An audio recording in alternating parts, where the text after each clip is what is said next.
Halo, jumpa lagi dengan saya Nasgian Junedi di kanal YouTube dan Instagram saya. Hari ini kita berbicara lebih maju dan serius juga mengenai terkait mafia tanah atau tukang tipu tanah di Indonesia ini,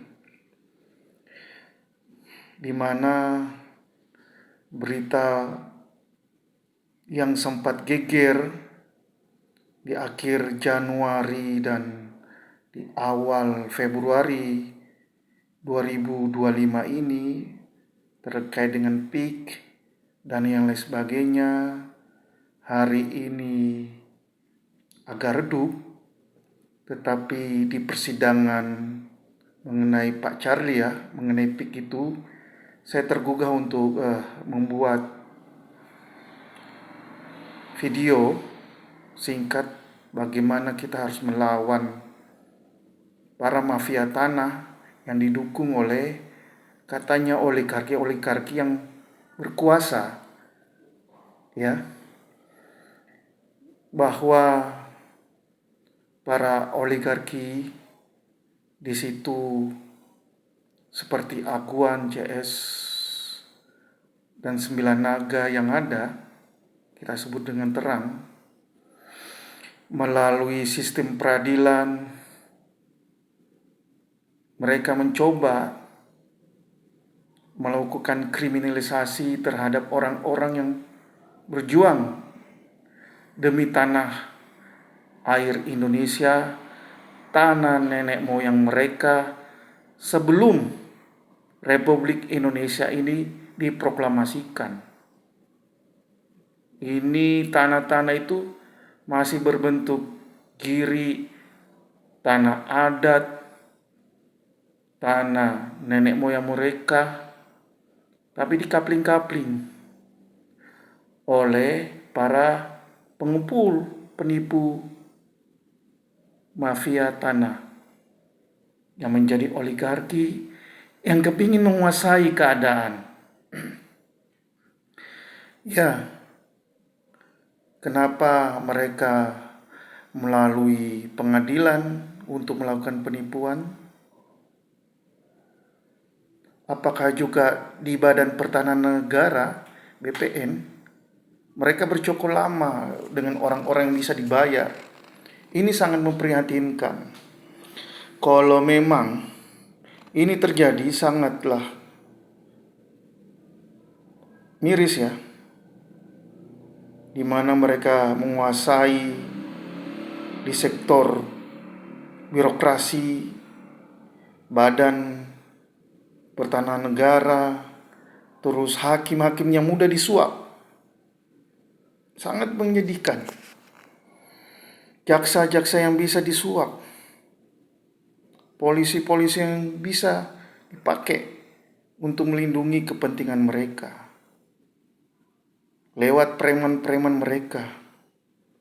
Kita sudah tahu rahasia umum apa yang dilakukan oleh mafia-mafia Sembilan Naga lewat Aguan di kasus PIK ataukah yang lain. Ini sampai di daerah Indonesia Timur seperti di Sulawesi Utara, Minahasa, Gorontalo, Sulawesi Tengah, sampai Sulawesi Selatan. Ini berbahaya.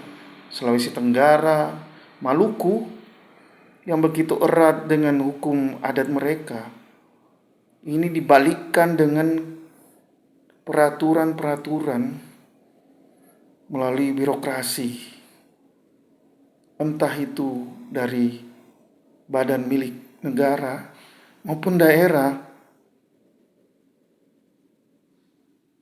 Padahal tanah yang ada di Indonesia ini tanah nenek moyang kita, yang dari penjajah kepingin menguasainya dengan sistem kasta di hukum perdata mereka.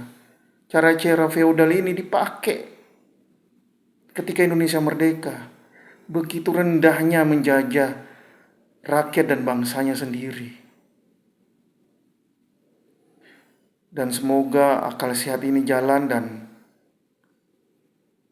kembali putusan terakhir itu di tangan Presiden Prabowo Subianto dalam mengevaluasi Omnibus Law mengenai pertanahan, bagaimana juga memajakinya, sekaligus bagaimana pemerintah lewat sistem peradilannya itu memberikan asas manfaat dan keadilan kepada orang yang mencari keadilan terhadap tanah-tanahnya